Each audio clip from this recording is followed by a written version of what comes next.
Hello everyone, how are you all. अब हम start करते हैं। कल हमने अपना लास्ट टॉपिक पढ़ा था हाफ ऑर्डर और फर्स्ट ऑर्डर रिएक्शन प्लस में उनकी हाफ लाइफ रिएक्शंस। आज हम देखेंगे शूडो फर्स्ट ऑर्डर रिएक्शन। ये जो चैप्टर है हमारा आज की वीडियो में कंप्लीट हो जाएगा, तो थोड़ा ध्यान से पढ़ लो इस चैप्टर को। हम देखते हैं क्या होता है शूडो फर्स्ट ऑर्डर रिएक्शंस।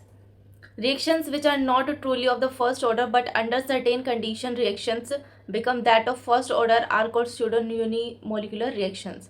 कोई भी रिएक्शन जब फर्स्ट ऑर्डर ना हो बट वो बिहेव करे या फिर शूडो का मतलब क्या होता है? शूडो का मतलब होता है एक तरह से दिखावा, झूठी चीज़ों को हम क्या बोल सकते हैं? Pseudo first order reaction. तो वैसी रिएक्शन जो फर्स्ट ऑर्डर की ना हो बट वो बिहेव करे फर्स्ट ऑर्डर रिएक्शन की तरह, उनको हम बोलते हैं pseudo first order reaction. Example, hydrolysis of Easter in presence of acid. जब हम ईस्टर का हाइड्रोलिसिस करवाते हैं in the with presence of acid की प्रेजेंस में, तो क्या होता है? अब हम यहाँ देखें तो यहाँ पर हमारे पास जो रिएक्टेंट है वो है ये, और अगर हम प्रोडक्ट देखें तो वो है ये। तो अगर हम इसका रेट लॉ निकालें या फिर रेट एक्सप्रेशन लिखें तो हम उसका रेट एक्सप्रेशन कैसे लिख सकते हैं? R इज इक्वल्स टू में के ईस्टर CH3COO C2H5 और R2, ये हो जाएगा हमारा रेट एक्सप्रेशन। पर अब इनकी जो पावर है, इनकी पावर में तो कुछ भी नहीं है, तो ये क्या हम वन मान लेते हैं दोनों की पावर में। तो अगर हम आगे देखें, since hydrolysis take place in the excess of H2O and concentration change of H2O is negligible practically. अगर हम देखें जो H2 है, जो हमारा हाइड्रोलिसिस हो रहा है, हाइड्रोलिसिस किसकी प्रेजेंस में हो रहा है? वाटर की प्रेजेंस में। तो जो हमारा हाइड्रोलिसिस हो रहा है वाटर की प्रेजेंस में, यहाँ पर हम वाटर को क्या ले लेते हैं? नेग्लेजिबल ले लेते हैं। ठीक है, तो हमारे पास बचा सिर्फ ईस्टर। तो ईस्टर क्या हो जाएगा हमारे पास? R is equals to K1 ester, where K dash is equals to KH2O। ये क्या है यहाँ पर?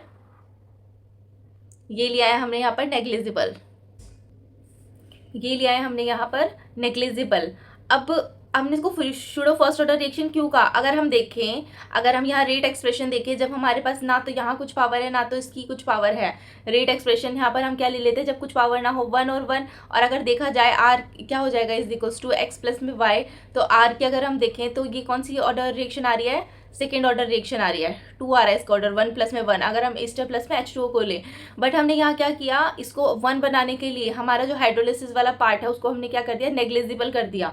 इसी को हम बोलेंगे शूडो फर्स्ट ऑर्डर रिएक्शन। मतलब रिएक्शन कोई भी फर्स्ट ऑर्डर है नहीं, बट उसको फर्स्ट ऑर्डर रिएक्शन बनाया गया। किस लिए? कैसे बनाया गया? जो एक्सेस ऑफ H2 हमने यूज़ किया है उसको हम नेग्लिजिबल कर देते हैं प्रैक्टिकली, जब हम ये चीज़ें चेक कर देते हैं। जब हम इसको क्या कर देंगे? 0 कर देंगे या फिर इसको हम नेग्लिजिबल कर देंगे, तो यहाँ पर बचेगा खाली ईस्टर की पावर 1 है। तो जब हमारे पास R इज इक्वल्स टू, जो R आ रहा है वो क्या आ जाएगा? x प्लस में y, मतलब 1 प्लस में 0। तो ये क्या हो जाएगा हमारे पास? R क्या आ जाएगा? R की वैल्यू आ जाएगी यहाँ पर 1। Now method of determining the order of reaction. हम कौन कौन से मैथड से किसी भी रिएक्शन का ऑर्डर निकाल सकते हैं? इंटीग्रेटेड मेथड, जो कि हमने जीरो और फर्स्ट ऑर्डर निकालने के लिए यूज़ भी किया था, इंटीग्रेशन मेथड। सेकेंड है ग्राफिकल मेथड। ग्राफिकल मेथड भी हमने पीछे पढ़ा था, जिसमें हम ग्राफ प्लॉट करते हैं, स्लोप के अकॉर्डिंग हम ग्राफ बना सकते हैं। उसके बाद है initial rate method, half life method. Initial rate method भी आप लोगों ने पढ़ा था, जिसमें हम फाइनल माइनस इनिशियल करके जो हमारा रेट है वो निकालते हैं। और हाफ लाइफ मेथड भी हम पढ़ चुके हैं, जिसमें हम हाफ लाइफ ऑफ रिएक्शन निकालते हैं। तो हम स्टार्ट देखते हैं इंटीग्रेटेड मेथड क्या है। The equation which give a constant value of K decide the order of the reaction. जिसके अंदर हमें के कांस्टेंट मिलता है, यहाँ पर एक के क्या मिलता है? कांस्टेंट, और यहाँ हम किसी भी रिएक्शन का ऑर्डर को डिसाइड करते हैं। नेक्स्ट है graphical method. The data are plotted according to different integrated rate equation so as to yield a straight line slope give the value of rate constant. अब यहाँ पर हमारे पास जो भी डाटा गिवन है उसके अकॉर्डिंग हम ग्राफ प्लॉट करते हैं, और जो हम ग्राफ प्लॉट कर रहे हैं वहीं से हम स्लोप बनाते हैं कि जो रेट कांस्टेंट है उसका जो स्लोप आएगा वो क्या आएगा। नेक्स्ट है हमारे पास initial rate method. Initial rate method के अंदर क्या जाता है? Concentration of one of the reactant is varied. अब जिसमें इनिशियल में एक कंसंट्रेशन क्या है? फिक्स ले लेते हैं, और जो दूसरी कंसंट्रेशन है वो वेरी कर रही है। सपोज हमें क्या करना है? इनिशियल रेट मेथड में से जो हमारी फाइनल इनिशियल और फाइनल, या तो दोनों का एडिशन करना होगा, या फिर क्या होगा हमारा फाइनल माइनस इनिशियल करके हम जो भी हमारा रेट आएगा वो रेट फाइंड आउट करेंगे। नेक्स्ट है हमारे पास half life method. In this method we plot half life of the reaction versus concentration of reactant. अब इसके अंदर हमने क्या किया था? हमने टी हाफ करके, और जो कांस्टेंट है कांस्टेंट की वैल्यू K0/2 करके फाइंड आउट किया था फॉर जीरो और फर्स्ट ऑर्डर रिएक्शन में, जहाँ से हम हाफ लाइफ मेथड भी पढ़ लेते हैं। अब यहाँ पर आपको एक टेबल दी गई है जहाँ से हम 0 फर्स्ट सेकेंड ऑर्डर रिएक्शंस के मेथड को डिटरमाइन कर सकते हैं कि हम कैसे कैसे इन्हें फाइंड आउट कर सकते हैं। तो हम देख लेते हैं। हमारे पास रिएक्शन ऑर्डर गिवन है, डिफरेंशियल रेट लॉ गिवन है, इंटीग्रेटेड रेट लॉ गिवन है, कैरेक्टरिस्टिक्स काइनेटिक प्लॉट गिवन है, और slope of kinetic S plot और यूनिट्स ऑफ एस कांस्टेंट। तो फर्स्ट है हमारा जीरो ऑर्डर रिएक्शन के लिए हमने क्या लिया, जीरो ऑर्डर रिएक्शन लिया, जहाँ हमारा अगर हम डिफरेंशियल रेट निकाले तो क्या होता है, minus D A over D T is equals to K. ये हमने पढ़ा हुआ है जब हम रेट लॉ फाइंड आउट करते हैं। सेकेंड है हमारे पास इंटीग्रेटेड रेट लॉ। इंटीग्रेटेड, जब हमने इसकी इंटीग्रेटेड फॉर्म ली थी, इसको हमने क्या किया था, इंटीग्रेशन कर दिया डी को इधर ला करके, तो हमारे पास इंटीग्रेटेड फॉर्म ये आई थी। अगर हम निकालते हैं कैरेक्टरिस्टिक काइनेटिक्स प्लॉट, तो हम यहाँ काइनेटिक प्लॉट किस किस के बीच में ड्रॉ कर रहे हैं, ए वर्सेस टी। ए क्या है यहाँ पर, ए है हमारा यहाँ रेट ऑफ रिएक्टेंट, रिएक्टेंट का जो रेट है, ऑर्डर है, और टाइम के बीच में हम ये ग्राफ प्लॉट करते हैं। और जो स्लोप आता है उसका वो आता है माइनस के। अगर हम यूनिट देखें तो यूनिट आती है इसकी मोल पर लीटर पर सेकेंड। सेकेंड है फर्स्ट ऑर्डर। फर्स्ट ऑर्डर में भी हमने क्या निकाला था, सबसे पहले डिफरेंशियल रेट हमारे पास गिवन होता है, उसके बाद हम यहाँ से इंटीग्रेटेड, इसी का इंटीग्रेटेड पार्ट निकालते हैं। उसके बाद जो इनकी प्लॉट है वो किसके बीच में बनता है, हमारा L N A versus T. ये zero order first order reactions हम निकाल चुके हैं लास्ट वीडियो में। वहाँ पर हमने इसका डिफरेंशियल रेट भी देखा था, इंटीग्रेटेड रेट भी देखा था, और ग्राफ भी देखा था। और जो स्लोप है वो बनता है हमारा माइनस की, और जो यूनिट आती है माइनस सेकेंड। अब है second law, second order reaction. Second order reaction में क्या होगा, सिर्फ जो पावर यहाँ 1 है वो 2 हो जाएगी। सेम वही हम क्या करेंगे, यहाँ पर इंटीग्रेटेड मेथड निकालेंगे। इंटीग्रेटेड मेथड से हमारे पास आ जाएगी ये वाली वैल्यू। और जो हम ग्राफ प्लॉट करेंगे वो किस किस के बीच में होगा, हमारा वही रिएक्टेंट की रेट ऑफ रिएक्शन अपॉन, तो यहाँ से हमारा जो स्लोप है वो जो उसका स्लोप आएगा वो क्या होगा, के। और हम यूनिट की बात करें क्या आ जाएगा, लीटर पर मोल पर सेकेंड। यहाँ से हम ग्राफिकल रिप्रेजेंटेशन देख लेते हैं, जो कि बहुत ही ज़्यादा इंपॉर्टेंट है। अगर हमारा first order, zero order, first order, second order, third order reaction, जो भी रिएक्शंस आ रही हैं, तो यहाँ पर हमें क्या करना है, इनका ग्राफिकल रिप्रेजेंटेशन भी बताना है। तो अगर हम फर्स्ट देखें जीरो ऑर्डर रिएक्शन के लिए, तो हमने क्या लिया, यहाँ पर ये लिया है हमने रिएक्टेंट की कंसनट्रेशन, रिएक्टेंट का रेट अपॉन में कंसनट्रेशन। तो यहाँ से जो हमारा ग्राफ आएगा वो क्या आएगा, एक स्ट्रेट लाइन, ठीक है, यहाँ से स्ट्रेट का हो जाएगा ये। अगर हम फर्स्ट ऑर्डर रिएक्शन की बात करें, रेट वर्सेस कंसंट्रेशन का ग्राफ देखिए, तो यहाँ से क्या होगा, ये एक स्लोप बना रहा है हमारा जीरो से कंसंट्रेशन इंक्रीज करते हुए, ठीक है। और अगर हम सेकेंड ऑर्डर रिएक्शन की देखें, तो सेकेंड ऑर्डर रिएक्शन में जो हमारी कंसंट्रेशन है वो इंक्रीज हो रही है, बट थोड़ी स्लोली इंक्रीज हो रही है, मतलब थोड़ा जो हमारा रेट है वो ज़्यादा इंक्रीज हो रहा है एज कम्पेयर टू कंसंट्रेशन।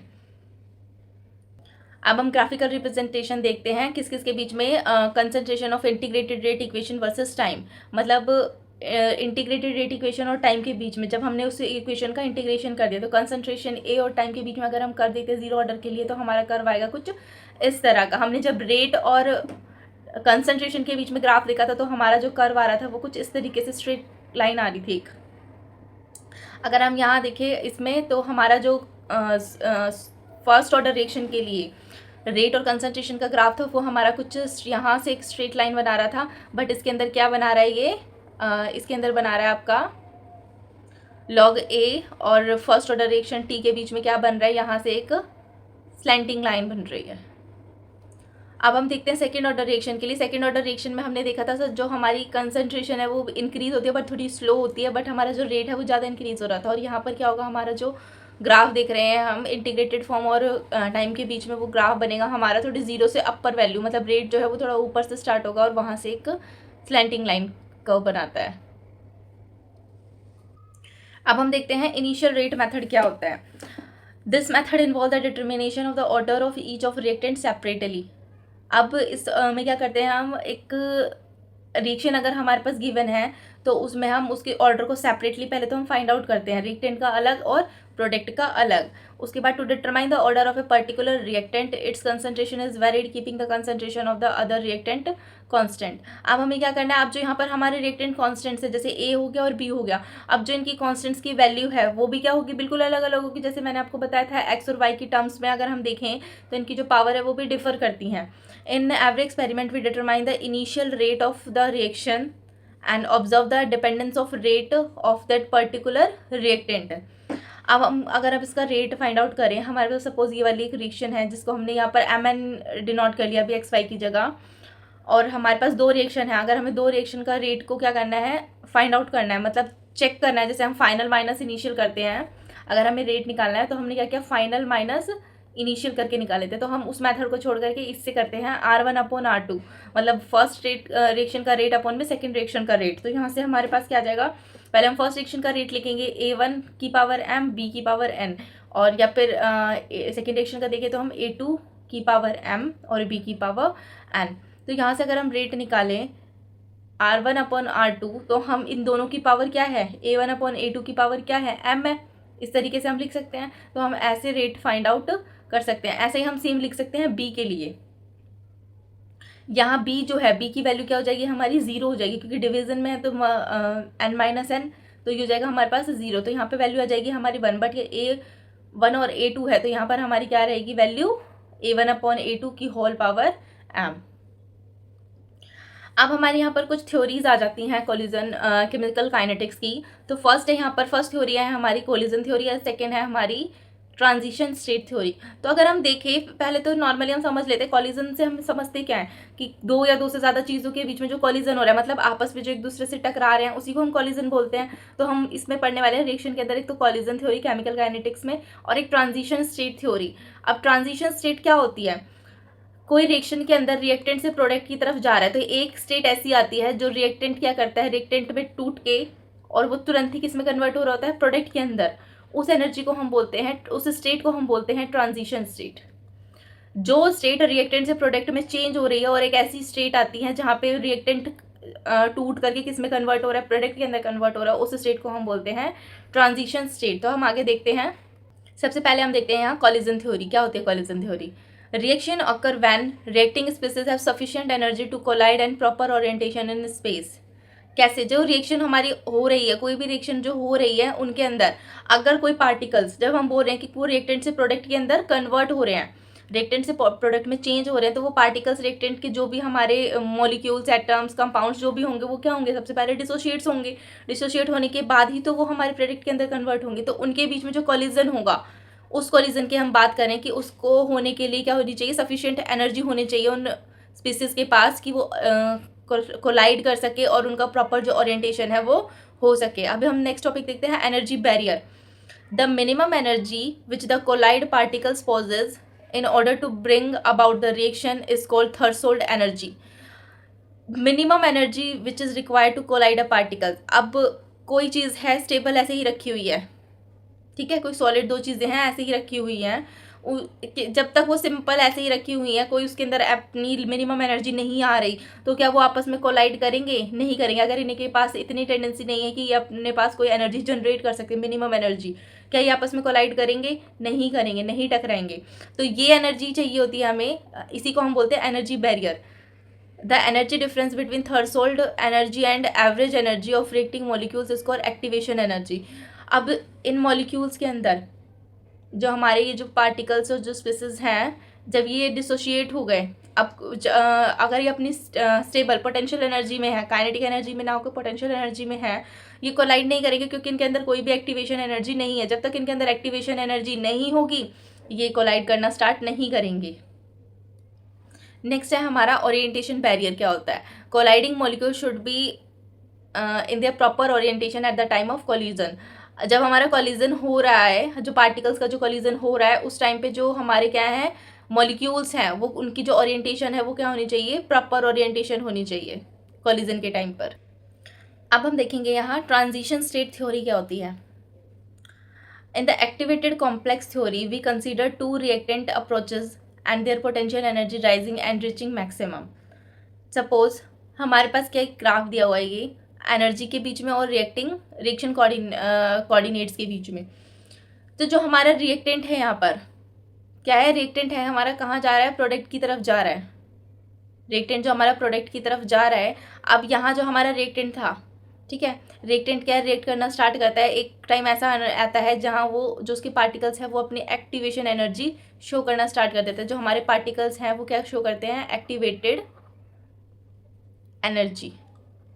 यहाँ तक हम यहाँ पर आकर के जो हमारे पार्टिकल्स हैं वो हाईली एक्टिव होते हैं, जिसकी वजह से ये जो स्टेट आती है वो हो जाती है हमारी ट्रांजिशन स्टेट। इस स्टेट के अंदर क्या होता है, हमारा जो पार्टिकल्स हैं या फिर स्पेसेस हैं वो हमारी कन्वर्ट हो रही होती है रिएक्टेंट से प्रोडक्ट की तरफ, मतलब रिएक्टेंट से टूट करके वो किस में कन्वर्ट हो रही होती है, प्रोडक्ट के अंदर कन्वर्ट हो रही होती है। उसको हम बोलते हैं ट्रांजिशन स्टेट्स, और जिस एनर्जी से हो रही है उसको हम बोलते हैं एक्टिवेशन एनर्जी।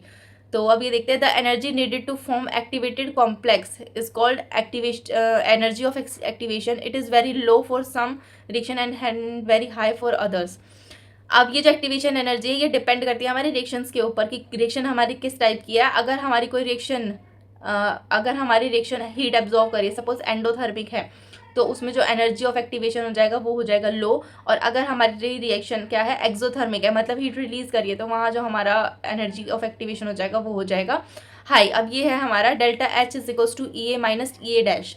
अब ई ए क्या है, यहाँ पर है हमारा जो रिएक्टेंट है उसके लिए हमने ई ए लिया है, और जो प्रोडक्ट है उसके लिए हमने ई ए डैश लिया। अब ई ए डैश से ई ए तक पहुंचने के लिए जो हमारी एनर्जी यूज़ हुई है उसको हम बोलते हैं एक्टिवेशन स्टेट थ्योरी, या फिर हम किसको क्या बोल सकते हैं, threshold frequency. Delta H is equals to, ये है हमारी threshold frequency, delta H is equals to E A minus E A dash. अब यहाँ हमारे ट्रांजिशन स्टेट थ्योरी के लिए कुछ पॉइंट्स दिए गए हैं कि ई ए क्या होता है। ई ए इज़ ऑलवेज पॉजिटिव, जो ई ए की वैल्यू होगी वो हमेशा पॉजिटिव होगी। The larger the value of E A dash the slower the rate of reaction at given temperature. जो हमारी ई ए डैश की वैल्यू है अगर कम जितनी ज़्यादा होगी तो वो किस रिएक्शन क्या हो जाएगी, हमारी इतनी स्लो हो जाएगी गिवन टेम्परेचर पर। The larger the value of E A dash the steppers the slope.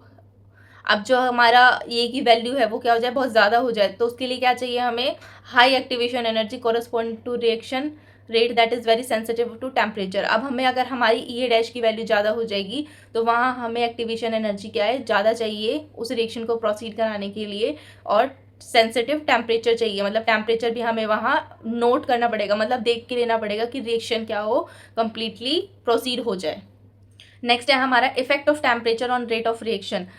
किसी भी रेट ऑफ रिएक्शन पे इफेक्ट टेम्परेचर का क्या इफेक्ट होता है। For a chemical reaction with rise in temperature by 10 degree Celsius the rate constant is nearly doubled. अगर हमारा किसी भी केमिकल रिएक्शन का जो टेम्परेचर है वो 10 डिग्री सेल्सियस राइज हो जाए तो हमारा रेट रिएक्शन क्या हो जाता है, रेट ऑफ रिएक्शन हमारा उस रिएक्शन का डबल हो जाता है। द रेशियो क्या हो जाएगा हमारे पास, के टी प्लस में 10 और के T is called temperature coefficient and it's value is 2 और 3।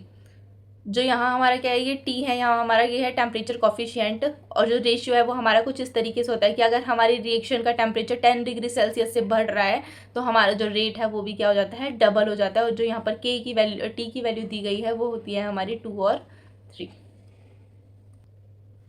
अब हम देखते हैं हमारा इस चैप्टर का लास्ट टॉपिक, अर्हेनियस इक्वेशन क्या होती है। The temperature dependence of rate of reaction chemical reaction can be accurately explain by Arrhenius equation. ये मेनली किसके ऊपर डिपेंड करती है कि टेम्परेचर का क्या, किसी भी रेट इक्वेशन पे टेम्परेचर का क्या इफेक्ट होता है।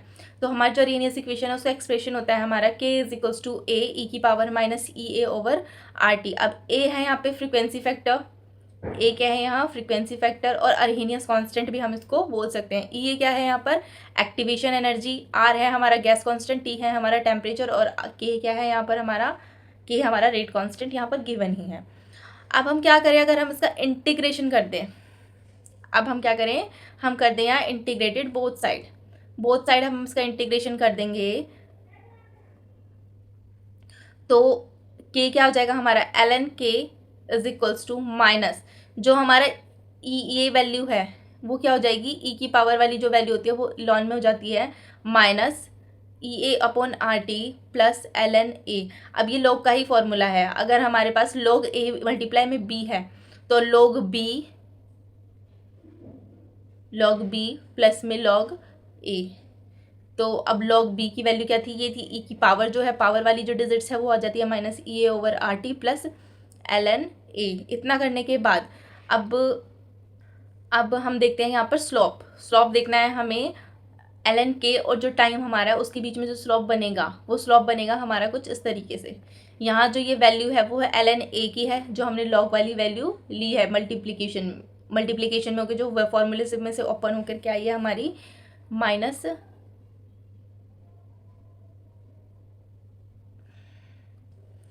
जो वैल्यू हमारी एल एन ए आई थी वो हमने यहाँ ली है, स्लोप बनाया है हमारा ये माइनस ई ए अपॉन में आर, और टेम्परेचर क्या है यहाँ पर, जो हमारा ये जो टेम्परेचर इंक्रीज हो रहा है। अब हम यहाँ देखते हैं कि जो हमारा फॉर्मूला है उसके अकॉर्डिंग टेम्परेचर पे हमारा क्या क्या इफेक्ट पड़ता है। Effect of temperature on rate of reaction at temperature T1। अगर हमारा टेम्परेचर जो है वो T1 गिवन है तो ln K1 is equals to, तो हम क्या लेंगे, जो यहाँ हमारा टेम्परेचर T1 है वो हम 1 पुट कर लेंगे। अगर हमारा टेम्परेचर T2 है तो हमने क्या किया, T2 पुट कर लेंगे। अब हमें क्या निकालना है, K1 and K2 are the value of rate constant temperature T1 and T2 respectively, subtracting equation second from first. अब हमें क्या निकालना है, सेकंड इक्वेशन को फर्स्ट इक्वेशन से हम क्या कर देंगे, माइनस कर देंगे। तो ln K2 minus ln K1 is equals to EA_R1 minus EA_R2। अब ये क्या था, EA_R2 माइनस EA_R1 करना है हमें। अगर हम इस फॉर्मूले को देखें तो हम इसे ऐसे लिख सकते हैं। तो यहाँ हमारा फॉर्मूला क्या हो जाएगा, ln K2 माइनस K1, मतलब log A minus log B का फॉर्मूला होता है log A अपॉन में B। तो ln K2 अपॉन में K1 अब इज इक्वल्स टू, यहाँ पे जो कॉमन आ रहा है वो कॉमन निकाल लें हम, E अपॉन में R। तो अंदर क्या आ गया हमारे पास, -1/T1 माइनस 1/T2। यहाँ से हमने क्या किया, इसको कन्वर्ट कर लिया log में। अब ln को हम कैसे कन्वर्ट करते हैं, 2.303 log के इक्वल होती है हमारी वैल्यू। तो हमने EA अपॉन 2.303 R, और ये क्या करें, log में कन्वर्ट करने के लिए 1 अपॉन में ये हम चेंज कर लिया। तो हमारा जो फॉर्मूला आया है यहाँ पर कुछ ये फार्मूला आ गया हमारा अर्हेनियस इक्वेशन के लिए, log K2 अपॉन में K1 is equals to EA upon 2.303 R T2 minus T1 upon T1 T2। अगर हमें कोई दो रिएक्शन का रेट निकालना है, वहाँ से हमें अर्हेनियस इक्वेशन से टेम्परेचर डिपेंडेंसी निकालनी है, तो हम इस फॉर्मूले से निकाल सकते हैं। सेम अगर हम ग्राफ की अगर बात करें तो ग्राफ भी हमारा किस बनेगा, नंबर ऑफ मॉलिक्यूल्स। अब जो फर्स्ट जो टेम्परेचर है उसमें जो मॉलिक्यूल्स हमारे बना रहे हैं काइनेटिक एनर्जी के साथ ग्राफ, और जो हमारे सेकंड में बना रहे हैं, तो यहाँ जो हमारा T2 है उसकी वैल्यू ज़्यादा होगी T1 से। और अर्हेनियस, ये है हमारा अर्हेनियस इक्वेशन का ग्राफ, जो कि बहुत इंपॉर्टेंट है, अगर एग्जाम में आता है तो ये आपको एक्सप्लेन करना ही करना है। और ये फार्मूला जो हमने दो रिएक्शन के बीच में से निकाला था। यहाँ हम एक न्यूमेरिकल देख लेते हैं। The specific reaction rate for a reaction increases by factor 4 if the temperature is changed from 27 degree Celsius to 47 degree Celsius. Find the activation energy of the reaction. अब क्या करना है आपको, यहाँ से एक्टिवेशन एनर्जी को फाइंड आउट करना है। तो आप लोगों को फॉर्मूला पता है, ये वाला फॉर्मूला। तो यहाँ पर हमारे पास जो फैक्टर है, इंक्रीज इन फैक्टर है log 4, हमारे पास ये गिवन है, मतलब K2 अपॉन में K1 हमारे पास गिवन है। तो हमने 4 ले लिया इज इक्वल्स टू EA, ये हमारी वैल्यू गिवन है। अब यहाँ R की वैल्यू, जो हमारी गैस कांस्टेंट है उसकी वैल्यू भी गिवन है। यहाँ हमें क्या करना है, चेंज इन टेम्परेचर निकालना है, T2 माइनस T1। अब ये डिग्री सेल्सियस है तो उसको किस में कन्वर्ट कर लें हम, केल्विन के अंदर। तो हम केल्विन में कन्वर्ट करेंगे तो हमारे पास क्या आ जाएगा, एक्टिवेशन एनर्जी हमारी आ जाएगी 320 माइनस 300, और इन दोनों का मल्टीप्लीकेशन। इसको हम सॉल्व करेंगे तो हमारी क्या आ जाएगी, एक्टिवेशन एनर्जी निकल करके आ जाएगी। हमारा नेक्स्ट टॉपिक है कैटलिस्ट। क्या होते हैं कैटलिसिस। सबसे पहले कैटलिस्ट होते क्या हैं, कैटलिस्ट होते हैं हमारी जो किसी भी रेट ऑफ रिएक्शन, मतलब किसी भी रिएक्शन का रेट बढ़ा दे, मतलब उसकी स्पीड को इंक्रीज कर दें। कोई रिएक्शन सपोज बहुत स्लो हो रही है बट हमें क्या करना है, वो रिएक्शन को थोड़ा फास्ट करवाना है, तो वह हम कैटलिस्ट का यूज़ करते हैं। तो देखते हैं, a substance that change the rate of reaction without being consumed in the reaction.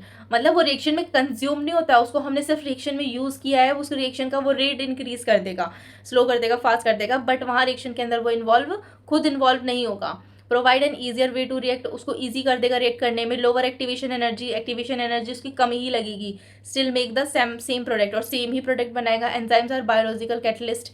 अब यहाँ पर जो एंजाइम्स होंगे वो क्या होंगे, बायोलॉजिकल कैटलिस्ट होंगे। इनहिबिटर क्या होगा यहाँ पर, a substance that decrease the rate of reaction, a negative catalyst. Inhibitor होगा यहाँ पर जो हमारी मतलब किसी भी रिएक्शन का जो सब रेट डिक्रीज कर रहा होगा, नेगेटिव कैटलिस्ट कहलाता है वो। अब हम इस ग्राफ के थ्रू देखते हैं कि कैटलिस्ट वर्क कैसे करते हैं। कैटलिस्ट, अब हमें देखना है यहाँ पर जो कैटलिस्ट है वो कैसे वर्क करते हैं। Catalyst are the one way to lower the rate of energy, the energy of activation for a particular reactions by altering the path of the reaction. हम ये ग्राफ देख लेते हैं एनर्जी और प्रोग्रेस रिएक्शन के बीच में। हम रिएक्शन ले लेते हैं, हम chlorine plus O3 plus oxygen. अगर हम कैटलिस्ट का यूज़ नहीं कर रहे तो वो क्या पाथ कर इंक्रीज हो रहा है, जो हमारी एनर्जी है वो क्या लग रही है, बहुत ज़्यादा एनर्जी लग रही है, ठीक है, इस रिएक्शन को प्रोसीड होने में।